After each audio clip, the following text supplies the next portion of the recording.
UAE से Qatar पहुंचे PM Modi.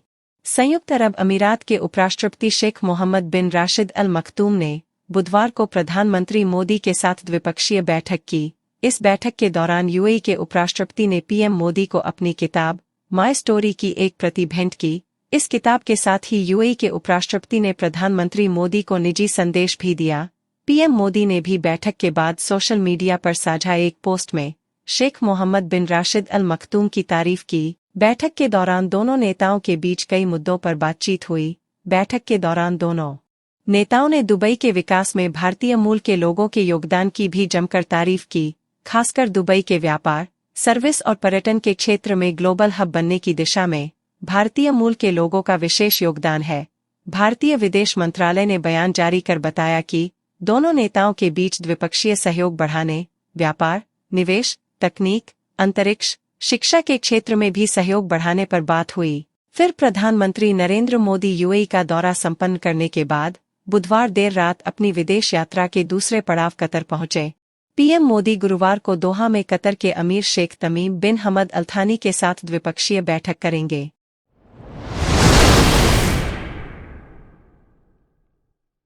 Fort Myers में आर्मी चीफ को दिया गया ऑनर गार्ड। भारतीय थल सेना अध्यक्ष जनरल मनोज पांडे अमेरिका दौरे पर हैं। आर्मी चीफ के दौरे का आज तीसरा दिन है। आज आर्मी चीफ फ्लोरिडा में फोर्ट मायर्स स्थित अमेरिकी सेना के बेस कैंप पहुंचे, जहां उन्हें ऑनर गार्ड दिया गया। इसके बाद army chief Arlington national cemetery गए, जहां उन्होंने बलिदान हुए सैनिकों के प्रति सम्मान व्यक्त किया। आर्मी चीफ ने अमेरिकी सेना के चीफ ऑफ स्टाफ समेत कई अन्य शीर्ष अधिकारियों से भी मुलाकात की। थलसेना अध्यक्ष जनरल मनोज पांडे 4 दिवसीय दौरे पर 13 फरवरी को अमेरिका पहुंचे थे। 16 फरवरी तक चलने वाले उनके इस दौरे पर दोनों देशों के बीच ट्रेनिंग, साथ मिलकर हथियारों के विकास और उत्पादन को लेकर बातचीत होगी। इस दौरे पर अमेरिकी सेना अधिकारी भारतीय थलसेना के अध्यक्ष जनरल मनोज पांडे को अपनी स्ट्राइकर इन्फेंट्री व्हीकल्स का भी प्रदर्शन करेंगे। दोनों देशों के बीच इन स्ट्राइकर इन्फेंट्री व्हीकल्स को लेकर बातचीत चल रही है और भारत ने इनमें रुचि दिखाई है। स्ट्राइकर इन्फेंट्री व्हीकल एक 8 पहियों वाली बख्तरबंद गाड़ी है, जिसमें एक वक्त में जवान बैठ सकते हैं, और यह गाड़ी कई अत्याधुनिक हथियारों और संचार साधनों से लैस है। अशांत इलाकों में यह स्ट्राइकर इन्फेंट्री व्हीकल्स काफी अहम साबित हो सकते हैं।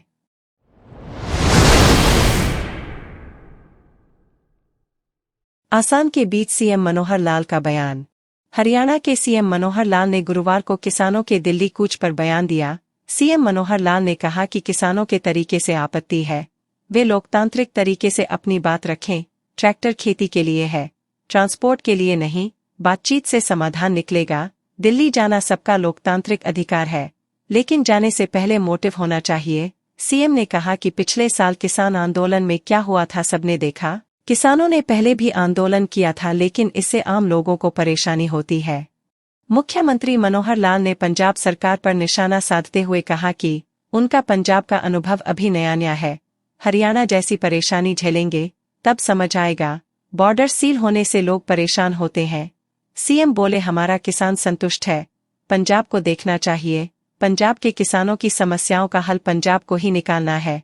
पंजाब के किसानों से मुख्यमंत्री ने अपील की कि वे अपनी समस्या पंजाब सरकार के सामने रखें। पंजाब सरकार किसानों की समस्याओं को ठीक से सुने। हरियाणा सरकार भी किसानों को भावांतर भरपाई दे रही है। हरियाणा बजट को लेकर मुख्यमंत्री ने कहा कि हरियाणा का बजट जनहित का होगा।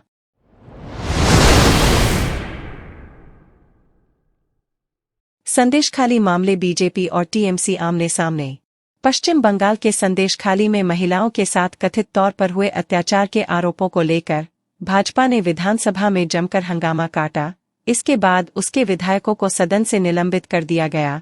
इस पूरे घटनाक्रम के बाद पश्चिम बंगाल की मुख्यमंत्री ममता बनर्जी ने विधानसभा को संबोधित किया। ममता ने कहा कि उन्होंने अपने जीवन में कभी किसी के साथ अन्याय नहीं होने दिया है और न ही कभी होने दूंगी। बंगाल की मुख्यमंत्री ममता बनर्जी ने विधानसभा में कहा कि संदेशखाली में राज्य महिला आयोग को भेजा, पुलिस दल बनाकर 17 लोगों को गिरफ्तार किया गया है। उन्होंने कहा, हम संदेशखाली में स्थिति पर नजर बनाए हुए हैं। गलत काम में शामिल किसी भी व्यक्ति को बख्शा नहीं जाएगा।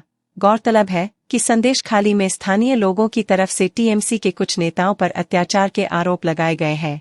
इस पर बनर्जी ने विधानसभा में कहा कि उन्होंने कभी किसी के साथ अन्याय नहीं होने दिया और आगे भी नहीं होने देंगी। उन्होंने कहा, मैंने राज्य के महिला आयोग को वहां भेजा है और पुलिस की एक टीम का भी गठन किया है।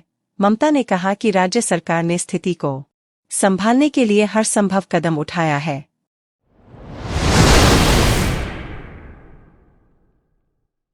कानून बनने पर तय भाव पर ही बिकेगी फसल। 3 कृषि कानूनों को रद्द करवाने के बाद एक बार फिर से किसान सड़कों पर हैं। इस बार उनकी मुख्य मांग एमएसपी पर कानून बनाने की है। स्वामीनाथन आयोग की सिफारिश के आधार पर एमएसपी पर कानूनी गारंटी की मांग किसानों ने अपने पिछले विरोध के दौरान भी की थी। केंद्र सरकार ने तब न्यूनतम समर्थन मूल्य के मुद्दों पर आगे विचार करने के लिए पूर्व केंद्रीय कृषि सचिव की अध्यक्षता में समिति गठित की थी, लेकिन एमएसपी पर कानून नहीं बन पाया है। अगर यह कानून बनता है तो इसका सीधा असर किसानों की फसल खरीदने वालों पर होगा। वह तय भाव के नीचे से फसल खरीद नहीं पाएंगे। हालांकि धान व गेहूं की खरीद सरकारी एजेंसियों द्वारा की जाती है, लेकिन बाकी फसलों की खरीद निजी कंपनियां के अलावा कुछ हिस्सा सरकार करती है। दरअसल, स्वामीनाथन आयोग की रिपोर्ट के अनुसार सरकार को एमएसपी को उत्पादन की औसत लागत से कम 50% अधिक तक बढ़ाना चाहिए। इसे C2% फॉर्मूला भी कहा जाता है। इसमें किसानों को 50% रिटर्न देने के लिए पूंजी की अनुमानित लागत और भूमि पर किराया शामिल है।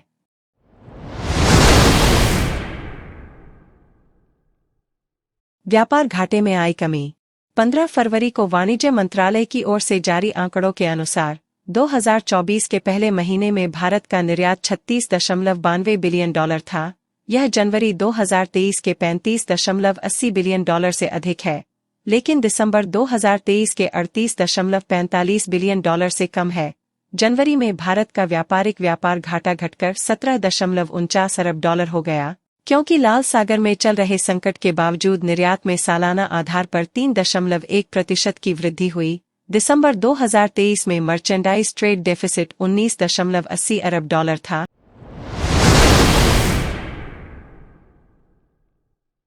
कैट ने आरबीआई गवर्नर से मांगा स्पष्टीकरण।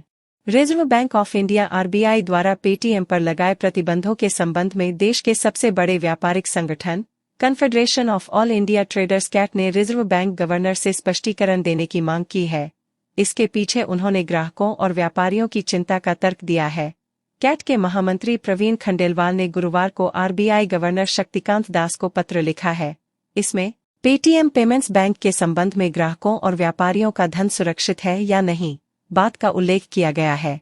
खंडेलवाल ने पेटीएम के ग्राहकों को नजर आ रहे संभावित खतरों को दूर करने और उपभोक्ताओं एवं हितधारकों के संबंध में पारदर्शिता सुनिश्चित करने के लिए स्पष्टीकरण देने का आग्रह किया है। इससे पहले कैट के महामंत्री ने रिजर्व बैंक द्वारा पेटीएम पेमेंट बैंक पर लगाई गई पाबंदियों का समर्थन किया था।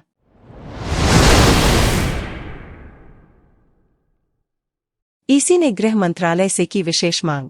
आगामी लोकसभा और विधानसभा चुनावों को ध्यान में रखते हुए कुल 3.40 लाख केंद्रीय सशस्त्र पुलिस बल सीएपीएफ कर्मियों की तैनाती करने की संभावना है। चुनाव आयोग ने गृह मंत्रालय से अतिरिक्त पुलिस कर्मियों की मांग की थी।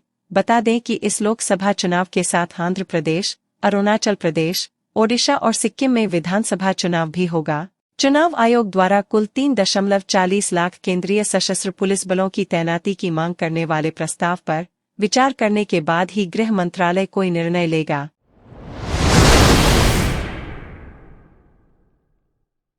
उत्तर प्रदेश के अमरोहा लोकसभा क्षेत्र के निवर्तमान सांसद चौधरी कंवर सिंह तंवर ने आज अपने फार्म हाउस पर हर साल की तरह इस साल भी 151 निर्धन कन्याओं की सामूहिक शादी अपने खुद के खर्चे पर की। यह शादियां बाकायदा सभी सामाजिक रीति रिवाज के साथ हुई, जिसमें निवर्तमान सांसद चौधरी कंवर सिंह तंवर ने सभी बेटियों को 1 लाख रुपए की कीमत का सामान भी दिया।